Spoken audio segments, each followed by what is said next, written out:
Hai guys, balik lagi di Fit Station Reborn. Apa kabar semuanya? Baik.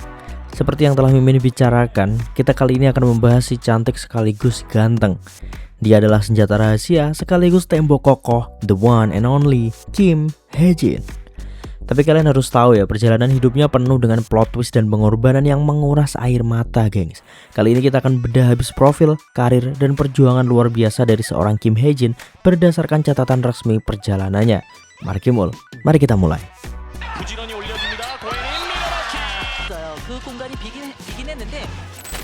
Kim Hae-jin lahir pada 29 April 1991 di Busan, Korea Selatan.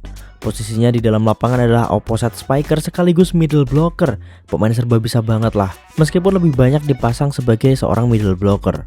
Memiliki tinggi 185 cm, membuat Kim Hae-jin sangat cocok menguasai area bawah net. Walaupun untuk ukuran middle blocker masih banyak yang lebih tinggi di Korea. 전에 이제 무릎 수술을 했는데 다독여지고 있다고 해야 되나?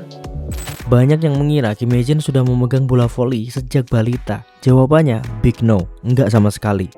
Berkat postur tubuhnya yang tinggi menjulang dibanding anak-anak seusianya dulu, dia awalnya dididik menjadi atlet lompat tinggi geng saat bersekolah di Busan. Bakatnya nggak main-main ya, di kelas 6 SD dia bahkan memenangkan medali emas di festival olahraga nasional. Tapi orang tuanya sempat menentang keras karena khawatir olahraga atletik akan membebani fisiknya. Nah, di titik inilah takdir mulai bekerja. Melihat bakat fisik Kim Hae-jin yang luar biasa, pelatih voli Jonggang Girls Middle School di Seoul sempat datang langsung ke Busan demi membujuk orang tuanya. Mereka meyakinkan ya bahwa di dunia voli masa depan Kim Hae-jin akan jauh lebih cerah. Akhirnya di usia yang bisa dibilang agak terlambat untuk memulai olahraga baru, yaitu saat kelas 1 SMP, Kim Hae-jin resmi pindah ke Seoul dan menyentuh bola voli untuk pertama kalinya. Tentu ya gengs, mengejar ketertinggalan itu bukan hal yang mudah. Tapi Kim Hae-jin adalah definisi dari genius worker. Dalam waktu singkat, dia mendominasi turnamen antar pelajar dan langsung digadang-gadang sebagai super rookie masa depan Korea. 예전에는 이제 외모로 이제 그렇게 봐주셨다면은 분야에서 열심히 하고 몰두하고 그렇게 멋있는 여성들을 많이 좋아해 주시는 것 같아요. Memasuki tahun 2010, sebuah klub voli baru lahir di Korea Selatan, yaitu Hwasong IBK Altos. Sebagai klub baru ya, mereka berhak memilih pemain-pemain muda terbaik melalui draft. Dan tebak, siapa pilihan nomor 1 mereka? Ya, Kim Hae-jin. Kim Hae-jin adalah pemain pertama dari IBK Altos. Sejak saat itu gengs, Kim Hae-jin gak pernah sekalipun berganti seragam. Hingga musim 2024-2025, dia adalah simbol loyalitas. Kim Hae-jin membangun IBK Altos dari nol, dari tim anak bawang hingga bertransformasi menjadi kekuatan menakutkan yang menjuarai V-League berkali-kali. Apa yang membuat Kim Hae-jin begitu spesial di lapangan? Di dunia voli modern guys, pemain biasanya terspesialisasi. Kalau nggak penyerang, ya bertahan. Tapi Kim Hae-jin, dia menghancurkan batasan itu. Dia adalah salah satu dari sedikit pemain di dunia yang bisa bermain di dua posisi berlawanan tersebut dengan kualitas dunia. Ketika tim butuh pertahanan, Kim Hae-jin bertransformasi menjadi middle blocker yang melakukan blok mematikan, walaupun bukan yang terbaik di kelasnya. Ketika tim buntu dalam menyerang, dia pindah ke posisi opposite spiker dan melepaskan smash tajam. Ditambah dengan jump serve bertenaga tinggi yang menjadi ciri khasnya. Fleksibilitas taktis inilah yang membuat pelatihnya tuh seneng banget.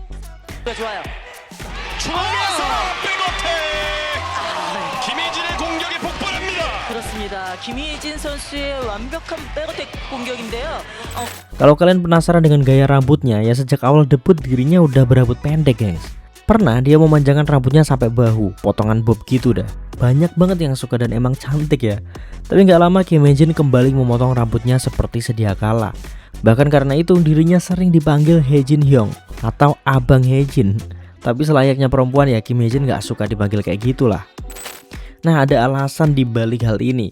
Nah, Doi sempat mengungkapkannya dalam sebuah acara, di mana Kim Hae-jin menjelaskan bahwa dulu saat berambut panjang, ia memiliki tahayul gengs. Jika rambutnya nggak bisa langsung terikat rapi dalam sekali coba, maka penampilannya di hari itu akan kacau. Itulah kenapa Doi memilih berambut pendek demi menghilangkan tahayul tersebut. Ya, jadi emang Korea ini hampir mirip-mirip kita lah kalau soal klinik ya. Pernah salah satu penggemar memuji penampilan Kim Hae-jin ketika berambut panjang. Katanya dia mirip Dewi. Kim Hae-jin pun menanggapi sambil bercanda ya bahwa ia udah tahu hal itu dan alasan ia tidak memanjangkan rambutnya agar nggak keluar dari alam manusia. Nanti malah kecantikan banget lagi. Bisa aja emang. Tapi ya karir seorang atlet nggak pernah lepas dari badai. Bagi Kim Hae-jin, badai itu bernama cedera lutut kronis. Bertahun-tahun bermain di dua posisi sekaligus memberikan beban yang luar biasa pada sendi dan ototnya, gengs. Puncaknya terjadi menjelang Olimpiade Tokyo 2020 yang digelar tahun 2021 lalu.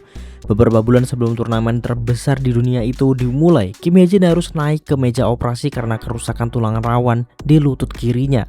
Secara medis dia butuh waktu istirahat total untuk rehabilitasi. Tapi ini adalah Olimpiade terakhir bagi generasi emas Korea, termasuk sahabat dan kaptennya, Kim Yeon-kyung.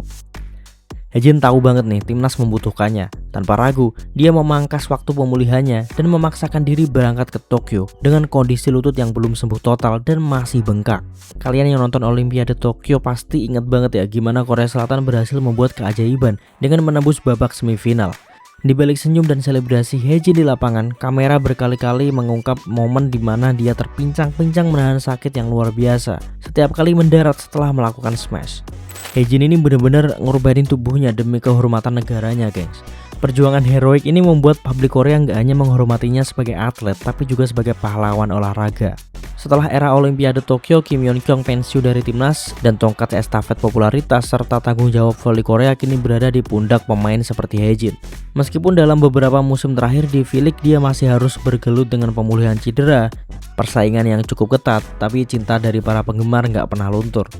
Setiap kali IBK Altos bertanding nih, tiket selalu habis. Penggemarnya datang dari berbagai kalangan. Anak-anak hingga orang dewasa, gengs, yang terpesona oleh kepribadiannya yang hangat, humoris, dan sangat menyayangi fans dari luar lapangan.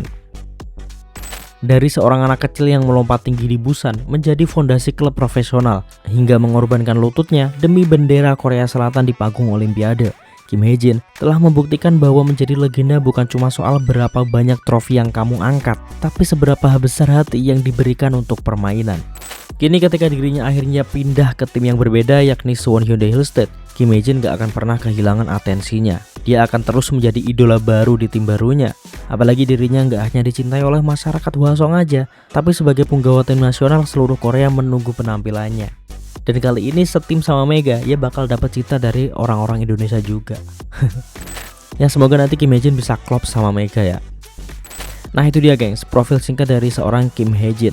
Terima kasih semuanya, jangan lupa subscribe, bunyi lonceng notifikasinya supaya kalian gak ketinggalan konten-konten terbaru dari Vince Station Reborn selanjutnya. See ya in the next video gengs, and bye bye.